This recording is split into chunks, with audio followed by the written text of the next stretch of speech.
I was adopted and brought up on Wadandi land, but I'm actually Yued Badimia, which is in the Midwest. And so a lot of my family that I've met up with since have my biological family live around Geraldton. And I went for an arts conference up in Geraldton, and we were a beautiful tour around country, smoking and talking about country. And I realised standing there that this is my own country and I'm so separate from it. And it was a moment of really great sorrow, but just a little aching sorrow that I couldn't ever be part of that was lost. So there was a bit of mourning in that. And what did that mean for me as an Aboriginal person?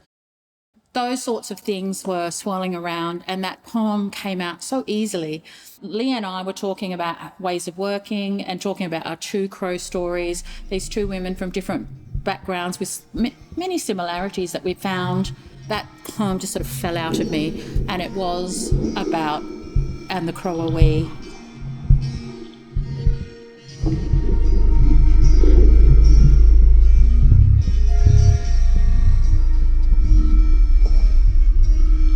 There was this enormous crack and a flash of blue. I think the power went out and the crow dropped dead to the ground.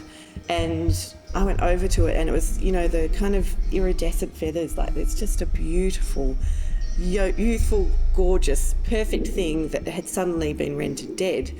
By the time we got to the bottom of the hill, we looked back.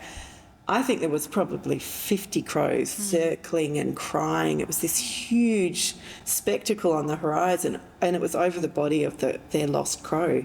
They were reeling. They were literally reeling.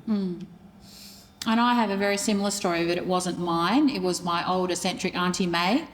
She used to sit on her veranda, and there was one crow that was born to this mob of crows, and it died for whatever reason, and she sat on the veranda and cried with the mob because same with Lee, they circled, and she felt so sorrowful, and she said it went on, and she's never heard anything as sad as that.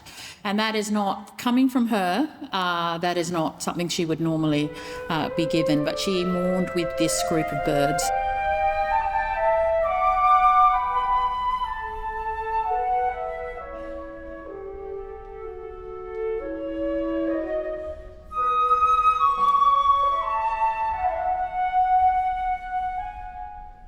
This is a place of great beauty, joy, celebration, youth and hope. It is also a place of great violence, of disease, struggle and despair and wounding. The echoes of that wounding can still be heard in this place, the aftershocks felt. Quieter, even silent or covered by words and assurances, but wounds just as it did before. This violence isn't always loud, but can creep in quietly and do much harm. Institutions carry that legacy of harm and wounding, institutions like the one we meet on today. And so we meet here to celebrate, feel the thrill of accomplishment, to tell stories of wounding and the joy, and maybe hear the echoes that exist here. All those things we feel, those things make us human. One of the most human of all human things to do is tell stories. We do it the only way we can to heal, and that is we do it together.